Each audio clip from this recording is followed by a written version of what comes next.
반갑습니다. 믿음은 세계관의 전쟁이다. 제목이 좀 굉장히 전투적인 제목입니다.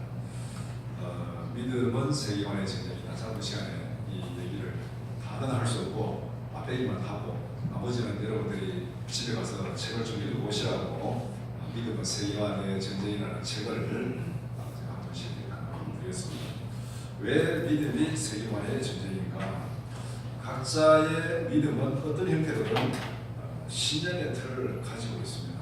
그래서 믿음과 신념은 각자의 삶의 현장의 행동으로 나타나게 되어 있습니다. 그래서 어떤 행동도 세계관의 진공 상태에서 일어나는 행동은 없습니다. 우리가 의식을 하든 의식을 하지 못하든 내가 어떤 행동, 가장 사소한 것은 어떤 행동을 한다는 것은 그 이면에 세계관이라는 견고한 틀이 있습니다. 그래서 어떤 사람들의 행동을 가만히 관찰해 보면은 그 행동의 패턴이 다 다르게 나옵니다. 이 사람은 이렇게 행동하고 저 사람은 저렇게 행동하고 이 사람은 이걸 좋아하고 저걸 좋아하고 그 패턴이 그냥 막 다 일관성이 있다는 것은 그 안에 나름대로 세계관의 틀을 가지고 있습니다. 그래서 우리가 믿음으로 살아가는 것은 근본적으로 세계관의 전쟁이다 이렇게 말할 수 있습니다. 그러면 세계관이 뭐냐? 세계관 그러면 사람들이 굉장히 좀 어렵게 생각을 합니다. 굉장히 학문적이고 철학적인 그런 단어로 생각합니다. 그러나 세계관은 우리가 살아가는 일상생활의 경험 그 자체가 세계관. 이 단어를 한 번도 들어보지 못한 사람, 세계관이 뭔지도 모르는 사람, 그렇지만 우리 안에 분명히 세계관이 있다는 것입니다. 내가 인식을 하든 하지 못하든 세계관은 이론적인 학문 이전에 우리에게 안에 구축되어 있는 그런 생각의 체계가 바로 세계관입니다. 우리가 공기를 마시면서 살아가는데 그와 마찬가지로 우리가 세계관이라는 틀 속에서 우리가 살아가고 있습니다. 살아가면서 공기의 존재 자체를 심각하게 생각해 볼 기분은 없죠. 요새는 미세먼지가 좋다 나쁘다 그런 공기의 질을 따지는 것이 공기가 있다 없다 이거를 심각하게 고민하면서 살아가는 기분은 없습니다. 다 그냥 공기를 마시면서 살아가지만은 공기에 대해서 뭐 연구하거나 뭐 정의를 내리거나 뭐 그렇게 연구하는 사람도 많이 있지만은 보통 사람들은 그런 거 관심 없습니다. 그렇지만은 분명한 것은 우리가 공기를 마시면서 살아가는 거죠. 어떻게 보면은 세계관도 그와 마찬가지라는 것입니다. 우리가 인식을 하지 못하지만은 우리는 세계관 속에서 살아가고 있다. 우리의 모든 행동은 세계관 틀 안에서 발생하는 것이다. 그래서 앞에서 말한 대로 세계관의 진공 상태에서 일어나는 행동은 하나도 없다. 그러면 세계관을 뭐라고 정의할 수 있는가? 세계관이 뭐냐? 이렇게 물었을 때 하여간 뭐 이렇게 세계관에 대해서 연구한 사람을 책임져서 좀 읽어보면은 세계관에 대한 정의가 굉장히 다양합니다. 다양해가지고 처음에는 좀 알 것 같았는데 정의 막 20가지 듣고 나면은 헷갈려가지고 뭐가 뭔지 모르는 그런 경우들이 가고 있습니다. 간단히 얘기하면은 세계관은 사물을 보고 듣고 생각하는 틀이다. 사물을 보고 듣고 생각하는 틀. 내가 보고 듣고 생각하는 틀이 세계관입니다. 그러니까 우리가 이 사물을 보고 듣고 생각하고 그 다음에 뭐가 나옵니까? 행동이 나오는 거예요. 의식하든 의식하지 않든 이 과정이 우리 안에서 지금 매일매일 작동되고 있습니다. 내가 어떤 행동을 할 때 그냥 아무렇게나 행동하지 않습니다. 누구의 어떤 말을 들으면 내가 저 사람 말에 어떻게 내가 답변할까, 어떻게 대꾸할까 부터해가지고 내가 본 거에 대해서 어떻게 반응할까 모든 것 보고 듣고 내 안에 생각하는 틀이 작동합니다. 그 틀이 작동해가지고 내게 반응이 나오고 행동이 나오게 되어 있습니다. 이게 바로 세계관이다. 예를 들면 여러분들은 도토리를 보면 뭐가 생각나십니까? 다람쥐 또 도토리묵 다람쥐 생각난다는 거 굉장히 젊은 세대가 아니면은 애들하고 많이 놀았구나 그런 세대. 보통 이제 나이가 좀 들면은 아마 대학생분들 이제 세대 되는가 도토리 그러면 묵 그러니까 이 60대 이 9세대는 도토리 그러면 무조건 묵이에요. 근데 젊은 세대는 다람쥐. 또 어느 한 순간에 우리 좀 이렇게 SNS 그런데 그 싸이월드라는 좀 유명한 적 있잖아요. 근데 난 도토리를 하면 뭐 생각나냐면 쌀이가 생각난다 그랬어요. 거기에 도토리를 해가지고 이렇게 하는 그런 게 있었어요. 그래서 같은 도토리인데 왜 도토리를 보는 순간에 내 안에 보고 안에 생각의 틀이 돌아가가지고 나오는 게 어떤 사람은 묵이 나오고 어떤 사람은 다람쥐가 나오는 거예요. 왜 이런 차이가 있습니까? 본 거는 똑같아요. 할아버지가 본 것이나 손자가 본 것이나 도토리를 봤습니다. 그런데 할아버지 머릿속에 생각이 돌아가가지고 도토리를 보는 순간에 묵을 연상하게 됩니다. 손자는 도토리를 보는 순간에 그 안에 생각이 들이 돌아가가지고 다람쥐를 연상하게 됩니다.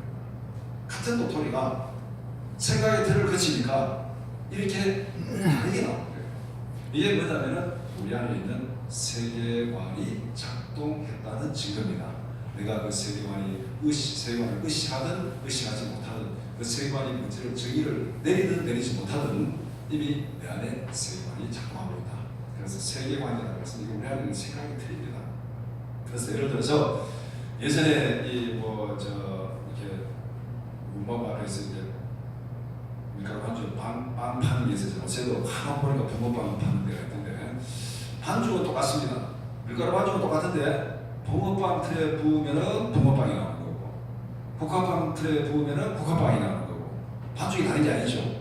그 틀이 다른 겁니다. 그러니까 이 똑같은 것을 봤는데 다르게 나오는 것은 우리 안에 있는 틀이 다르게 됩니다.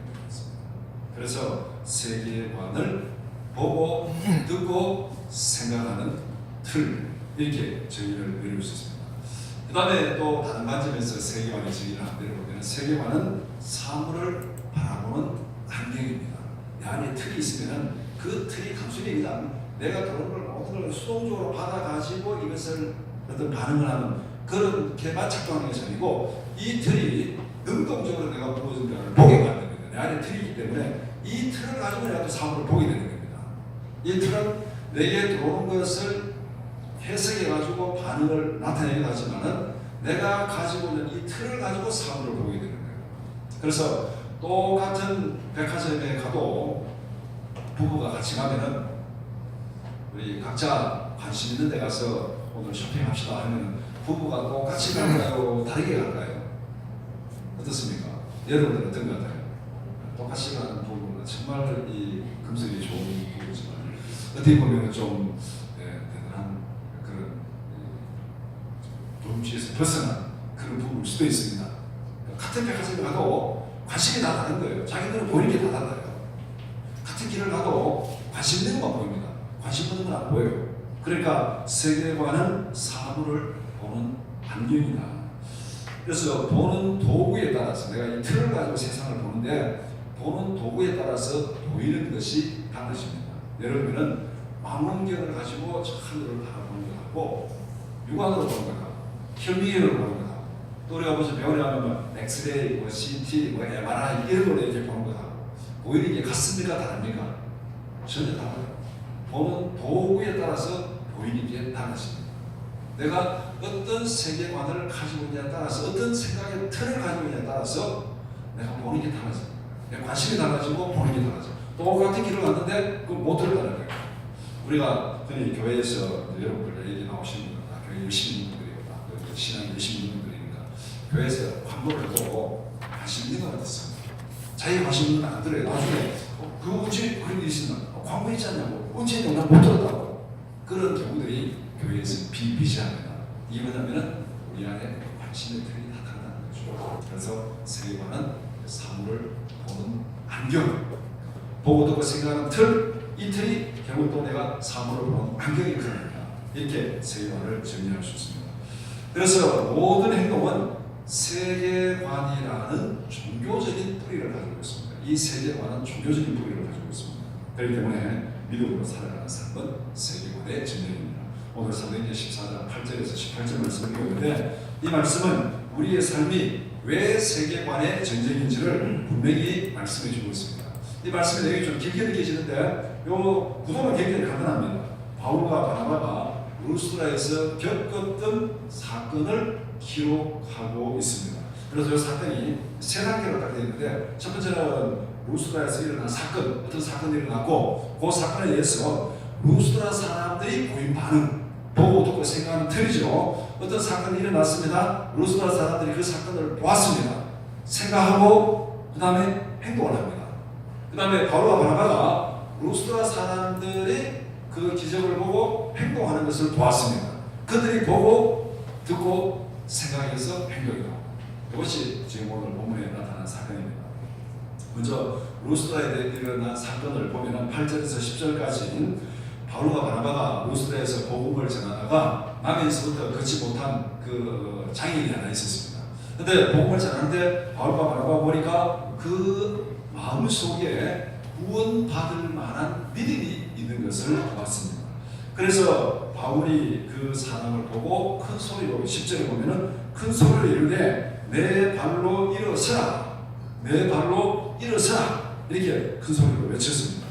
바울의 선포를 듣고 이 장애인에게 어떤 일이 벌어졌습니까? 10절에 그 사람이 일어나 걷는지라. 나면서부터 걷지 못한 자가 복음을 들었습니다. 복음을 듣는 가운데 믿음이 생겼어요. 바울이 그 마음속에 믿음이 있는 것을 보았습니다. 보고 내 발로 일어나 걸어라, 이렇게 선포하니까 그 사람이 자기가 발로 일어나서 걸었습니다. 이것이 루스드라에서 일어난 사건입니다. 이 기적은 많은 사람들이 보는 가운데서 그냥 그 사람과 1대1로 일어난 것이 아니고 많은 사람들이 보는 가운데서 일어났습니다. 이 놀라운 기적을 목격한 사람들이 어떻게 반응하고 있는가, 어떻게 행동하고 있는가, 이것이 그들의 세계관을 잘 보여주고 있다는 것입니다. 지금 나면서부터 걸어보지 못한 그 장애인이 일어서는, 뛰어다니는, 걸어다니는 기적이 일어났습니다. 이 객관적인 사실, 팩트를 다 보았습니다. 이것을 보고 어떻게 해석하고 행동하느냐, 생각의 틀이 어떻게 작동하느냐, 그것을 오늘 본문이 보여줍니다. 그래서 두 번째로는 루스드라 사람들의 반응입니다. 11절에서 13절 기적을 목격한 루스드라 사람들의 반응을 여기서 정리하고 있는데 그 사람들의 반응을 세 가지로 정리할 수 있습니다. 첫 번째는 바울과 바나바를 신으로 생각합니다. 왜냐하면 인간으로서는 도저히 행할 수 없는 초자연적인 기적이 일어났습니다. 나면서부터 걷지 못하던 루스드라 사람들이니까 그 사람이 누군지는 다 알고 있지 않습니까? 그 사람 나면서부터 걷지도 못하고 계속 자기들 같이 있었는데 그 사람이 말 한마디에 벌떡 일어나서 쫓아다니고 있는 거예요. 그리고 이것은 도저히 인간으로서는 할 수 없는 일이다. 그래서 이런 기적을 행한 존재는 사람이 아니라 신이다. 초자연적인 이 기적을 목격한 이 사람들이 보이는 일반적인 반응입니다. 야, 이건 신이다, 신. 우리 흔히 그런 걸 하죠. 와, 귀신 같다, 귀신 같다는 말 그런 겁니다. 인간이 못하는 것을 할 수 있는 초자연적인 능력, 신이다. 그래서 이 사람들은 바울과 바나바를 신으로 생각했습니다. 두 번째는 바울과 바나바를 자기들의 종교적인 관점에서 해석합니다. 자, 그럼 이제 이 나면서부터 걷지 못한 자를 일으키는 신이 이 앞에 와 있어요. 신인데, 그럼 이 신이 어떤 신인가? 이제 보았습니다. 사건을 보고 신을 보았습니다. 보고 이제 생각하는 틀이 작동을 해야 돼요. 자기들의 틀이 작동해가지고, 그러면 이 사람들이 신인데 도대체 어떤 신인가? 예를 들어서 이 사람들을 보고 와, 이 사람은 하나님이다, 이 사람은 예수님이다, 이렇게 했으면 또 문제가 다를 수도 있겠죠. 그런데 이 사람들은 자기들의 생각의 틀을 가지고 있습니다. 그 틀로서 이제 해석을 하는데 바울과 바나바를 자기들의 종교적 관점에서 해석하고 이해합니다. 그래서 바나바는 제우스라 그렇게 얘기합니다. 제우스는 이 그리스 로마 이쪽에서 최고의 신이잖아요. 제우스 신, 최고의 신. 그 다음에 바울은 헤르메스라 그렇게 해석합니다. 그렇게 하는 이유가 뭐냐면은 우리가 성경에서 바울이 주도적이고 바나바는 좀 이제 보조적인 가르치는 성경에서 이렇게 순서가 이제 바뀐 이 사람들은 그 둘 중에 바울은 내 발로 일어나 걸어라 이렇게 말을 했고 바나바는 거기 가만히 있었습니다. 그러니까 최고의 신 제우스는 가만히 있고 그 다음에 그 제우스의 메시지를 전달하는 말하는 그 신은 헤르메스다. 그렇게 해서 무슨 뭐이 아메우사 출두요 하고 그러는 그 사람이 저 아메우사 나잖아요. 그렇게 이해를 한 거예요. 그러니까 바나바는 말을 하지 않고 가만히 있는 신이니까 이거는 최고의 신 제우스고, 바울은 거기에서 말을 하고 선포하니까 제우스의 뜻을 전달하는 메신저, 헤르메스다. 그렇게 이해를 하고 해석을 합니다. 그러니까 바울과 바나바를 신으로 이해를 하고 자기들이 가지고 있는 종교적인 틀로서 이 신을 이해하고 이 신은 누구고 이 신은 누구고 이렇게 정의합니다. 이것을 우리가 다른 말로 하면 신학화 작업을 한다는 겁니다. 산속에 산골짜기 사는 사람들은 자기들이 신을 섬기는데 대체로 산신을 섬깁니다. 산에 있는 신. 바닷가에서 사는 사람들은 초자연적인 능력을 보고 신을 섬기는데 어떤 신을 섬기겠습니까? 바다에 있는, 흔히 뭐 용왕을 섬기거나 바다의 신을 섬기잖아요. 그러니까 신은 신인데 자기들 나름대로 틀대로 이해를 해가지고 신의 이름을 입히고 신의 개념을 정의한다는 거예요. 이게 이제 이 사람들이 좀 말하면 신학화 작업을, 신학을 만드는 게 이론을 만드는 거예요. 그래서 바울과 바나바는 제우스고 헤르메스다, 이 생각이 틀이 작동을 했습니다. 제우스고 헤르메스다. 그러면은 세 번째 이제 어떻게 행동해야 되겠습니까? 보았습니다. 보고 듣고 생각이 틀이 작동했습니다. 제우스와 헤르메스가 우리 가운데 사람 모양으로 나타났다. 행동이 나와야 되죠. 세 번째가 행동입니다. 자기들의 신학적 위상에 상응하는 종교적인 그런 행위를 수행합니다. 최고의 신 제우스가 자기들 앞에 왔습니다. 그럼 어떻게 되겠어요? 거기에 막 전화를 차려놓고 막 제사를 지내고 막 그렇게 해야 되잖아요. 그래서 오늘 본문에 있는 대로 이 성밖에 있는 제우스 신당에 가지고 제사장을 부르고 거기에 있는 이 모든 제사 도구를 가져오고 그 다음에 제물을 갖다 놓고 그렇게 이 바울과 바나바에게 막 이제 제사를 지내고 있습니다. 이것이 루스드라 사람들이 보인 반응입니다. 보고 듣고 생각하고 반응하고 행동하는 것. 바울과 바나바를 신으로 보았습니다. 그 다음에 자기들의 생각이 들 세관으로 작동을 하니까 자기들 틀 속여내가지고 귀에 돌려가지고 결과물을 딱 보니까 너는 제우스고 헤르메스다. 제우스와 헤르메스가 우리 가운데 왔으면은 우리가 어떻게 해야 되는가? 그렇게 해서 이제 제우스 신당에 와서 제사장이 와서 제물을 가지고 이제 그 바울과 바나바가 제사를 지냅니다. 그러면은 바울과 바나바는 지금 어떤 처지가 되겠습니까? 인간적으로 보면은 자기들이 지금 이 복음을 전하러 갔는데 자기들을 통해서 기적이 나타나고 이 사람들이 막 자기들을 신으로 최고의 신으로 섬기고 제사를 지내려고 그러니까 어떻게 보면은 인간적으로 보면은 최고의 영광을 누리는 자리에 이르게 된 거죠. 그런데 영적으로 보면 어떻게 되겠습니까? 최고의 위기의 순간을 맞이했습니다. 지금 자기들이 우상숭배의 중심에 서게 되는 거죠. 자기들이 신적인 대우를 받고 우상숭배를 하게 하고 그 사람들은 우상숭배하는 그 일을 지금 하게 되는 거고, 그 자기들이 그 중간에 하나님이 도저히 용납하지 않는 그 일이 자기들을 통해서 벌어지게 되는 그런 상황에 놓이게 된 것입니다. 전도자 입장에서 보면은 이것은 정말 엄청난 위기가 아닐 수 없어요. 이런 일을 하지 말라고 지금 복음을 전하고 있는데 루스드라에 와서, 그런데 자칫 잘못하면은 자기들이 지금 루스드라 사람들에게 우상숭배를 조장하는 그런 결과가 되고 복음 전하는 것과 정반대의 결과가 나타날 수 있는 그런 상황에 빠지게 된 것입니다. 그 다음에 이제 세 번째, 바울과 바나바의 대응이 어떻게 나타나고 있는가? 14절에서 18절 말씀입니다. 루스드라 사람들의 어처구니 없는 행동을 목격하게 되었습니다. 자기들을 신으로 섬기고 또 자기들에게 제사하겠다고 그렇게 하고 있습니다. 바울과 바나바가 볼 때는 이 루스드라 사람들의 행동이 너무너무 어리석은 거예요. 말도 안 되잖아요. 자기들을 신으로 섬기고 지금 거기 제사하겠다니까 이게 어리석은 행동, 말도 안 되는 그런 행동을 하고 있습니다. 그래서 바울과 바나바는 이 사람들의 행동이 어리석은 것이라고 말하면서 강력하게 설득합니다. 이런 일을 하면 안 된다고, 이런 일을 해서는 안 된다고, 이건 어리석은 일이라고 강력하게 설득을 하는데, 루스드라 사람들을 설득하는 바울과 바나바의 논리는 두 가지입니다. 첫 번째는 바울과 바나바 자신도 루스드라 사람들과 똑같은 인간이다. 우리는 신이 아니다. 똑같은 인간이다. 여러분과 똑같은 성전을 가진 사람이라고 그렇게 강하게 주장합니다. 신이 아니기 때문에 제사를 받을 이유도 없고 또 그렇게 제사를 지내서도 안 된다고. 우리도 인간이다. 왜 인간에게 제사하느냐? 당신들이 생각하는 제우스도 아니고 헤르메스도 아니고 인간이다. 인간이다. 이걸 지금 굉장히 강력하게 지금 얘기를 하고 있습니다. 인간이기 때문에 우리에게 제사하지 말아라. 그 다음 두 번째는 예수 그리스도의 복음의 능력이 이 걷지 못하는 자를 일으킨 것이다. 내가 일으킨 것이 아니고 우리가 일으킨 것이 아니고 예수 그리스도의 복음의 능력이 이 걷지 못하는 자들을 일으킨 것이다.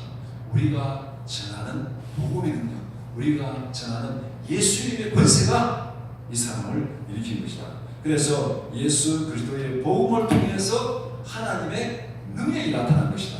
그러면서 그때 설명하잖아요. 지나간 세대들이 이렇게 하나님을 관계했지만 그러나 지금은 때가 차네 하나님께서 복음의 능력을 전했다. 그렇게 얘기하고 있습니다. 그리고 복음을 전하는 것은 이런 쓸데없는 일, 이런 어리석은 일, 헛된 일을 하지 말고 만물을 창조하시고 이 남에서부터 걷지 못한 이 사람을 일으키신 하나님, 살아계신 하나님을 믿고 하나님께로 돌아오라고 지금 우리가 복음을 전하고 있는 것이다. 그러니까 여러분이 지금 우리에게 제사를 지내는 일이 얼마나 어리석은 것이다. 이거 하지 말라고, 이거 하지 말라고 우리가 지금 복음 전하고 있다. 그렇게 강력하게 이 사람의 행동을 만류하면서 설득을 하고 있습니다. 간단히 얘기하면 바울과 바나바의 그들의 설득하는 그 논리는 이 십자가의 복음이 걷지 못하는 그 안진뱅이, 그 장애인을 일으켰다. 그렇게 말합니다. 그래서 고린도전서 2장 18절에 이렇게 말합니다. 십자가의 도가 멸망하는 자들에게는 미련한 것이요 구원을 받는 우리에게는 하나님의 능력이라. 이렇게 두 가지 논리로 바울과 바나바가 루스드라 사람들을 강하게 설득을 했습니다. 결과가 어떻게 됐습니까? 바나바와 바울의 강력한 설득이 루스드라 사람들의 행동을 간신히 중단시켰습니다. 18절에 있는 대로 이렇게 말하여 겨우 무리를 말려 자기들에게 제사를 못하게 하니라. 이 사람들의 세계관의 틀로 보면은 바울과 바나바는 제우스와 헤르메스입니다. 그러면은 제우스가 자기들 앞에 왔으면은 당연히 제사를 지내죠. 당연히 제사를 지내고 그 최고의 신에게 맞는 그런 예우를 해야 되는 거예요. 그 행동을 바울과 바나바가 말렸습니다. 말리고 설득하고 해가지고 신이 아닌 것을 깨우쳐주고 그렇게 제사하는 것을 하지 말라고 그렇게 해서 겨우 그들의 행동을 말렸다. 그렇게 말했습니다. 그런데 이렇게 되기까지 바울과 바나바의 간절하고 헌신적인 노력이 거기에 있었습니다. 14절에 보니까 옷을 찢고 무리 가운데 뛰어 들어가서 소리를 질러 그렇게 이들의 행동을 말립니다. 이 모습을 한번 상상해 보십니다.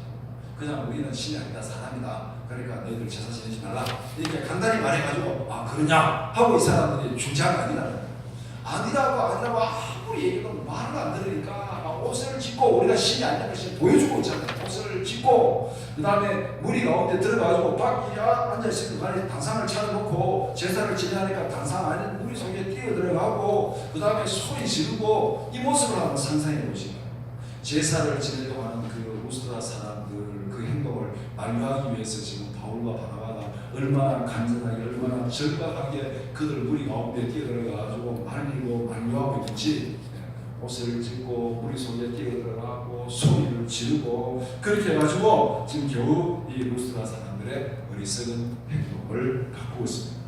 이것이 오늘 본문의 기록된 사건입니다. 이렇게 보면은 말씀을 정리하면은 바울과 바나바의 절박하고 간절한 노력이 루스드라 사람들의 행동을 바꾸었습니다. 사람들의 행동과 생각을 바꾼다는 것이 얼마나 힘든 일인지를 보여주는 거예요. 우리가 좀 그런 얘기합니다. 사람을 생각 그런 얘기를 많이 해요. 그 사람의 생각이 바뀌기까지는 옆에서 얼마나 설득하고 노력하고 애를 써야 되는지 오늘 이 사건이 분명히 보여주고 있습니다. 옷을 찢고 무리 속에 뛰어들어가고 소리를 지르고 세계관을 변화시키는 것은 인간의 노력으로는 불가능합니다. 그렇다고 인간의 노력이 없이 저절로 되는 것도 결코 아닙니다. 바울과 바나바처럼 하나님의 말씀을 가지고 무리 가운데에 뛰어들어 옷을 찢고 소리를 치는 그런 간절한 노력이 있어야 그들의 삶이 생각이 바뀌는 것입니다. 생활 속에 뛰어들어서 옷을 찢고 소리치는 간절한 노력 위에 성령이 역사하실 때 가능한 것이 세계관의 변화입니다. 그래서 단어로 보면 복음을 전하고 그 사람이 예수 믿는데 일어나는 변화가 발휘돼요. 가만히 있는데 그 사람이 예수 믿지 않습니다. 우리가 그 사람을 예수 믿게 하려면 복음을 말로도 전해야 되고 행동으로도 보여줘야 되고 때로는 막힌 희생하고 수고하고 봉사하는 모습도 보여줘야 되고 그렇게 말과 행동으로 삶으로 또 장기간 걸쳐가지고 그렇게 복음을 전하고 그래도 될까 말까요? 거기에 성령이 역사하셔야 그 사람 마음속에 거듭남의 역사가 일어나고 예수를 믿게 됩니다. 이 예수 믿는 게 이게 결국 뭐냐면 세계관이 바뀌어요. 인간의 노력으로는 불가능한 것입니다. 그렇다고 인간의 노력이 전혀 없이 저절로 되는 일도 아닙니다. 우리의 노력 위에 말로 전하고 행동으로 전하고 삶으로 전하는 이 노력 위에 성령이 역사하실 때 가능한 것입니다. 이런 면에서 세계관의 전쟁은 성령과 함께하는 영적 전쟁입니다. 우리가 이 예수 믿지 않는 사람의 세계관을 바꾸느냐 아니면 예수 믿지 않는 사람들이 우리가 예수를 믿는 이 세계관을 바꾸느냐 이 전쟁이 오늘 우리 가운데 치열하게 벌어지고 있습니다.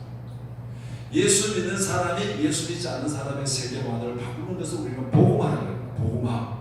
예수 안 믿는 사람이 예수 믿게 되는 게 복음화잖아요. 이 개인적이든 아니면 집단적이든 간에 생각이 틀이 바뀌는 게 복음화예요. 그런데 예수 믿는 사람들이 성경에서 벗어나가지고 예수 안 믿는 사람들의 생각과 풍습에 동화되는 것을 뭐라 그럽니까? 세속화. 그러니까 지금 우리 주위에 벌어지고 있는 세계관의 전쟁은 복음하나 세속하나 이 두 세계관의 충돌을 경험하면서 복음하나 세속하나 이 전쟁의 전세가 어디로 지금 기울어지고 있는 것 같습니까? 복음화 쪽으로 기울어지고 있습니까? 세속화 쪽으로 기울어지고 있습니까? 여러분들이 지금 전쟁의 전선의 현장에 있잖아요. 심각하게 지금 전세가 기울어지고 있습니다. 세속화적으로 시각이 기울어지고 있습니다. 영적 전쟁에서 우리가 지금 굉장히 밀리고 있다는 것입니다. 세계관의 전쟁은 궁극적으로 성령의 능력에 호소하는 전쟁입니다.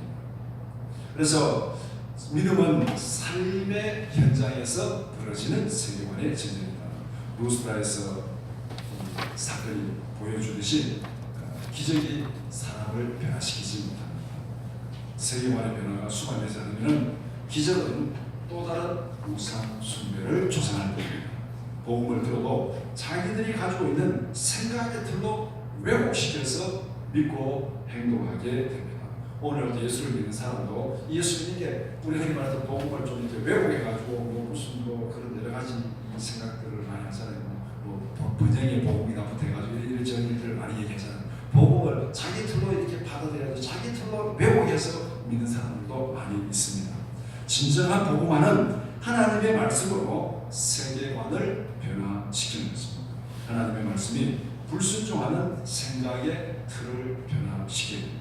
그렇기 때문에 믿음은 삶의 전쟁에서 벌어지는 삶의 전쟁이고 세계관의 전쟁입니다.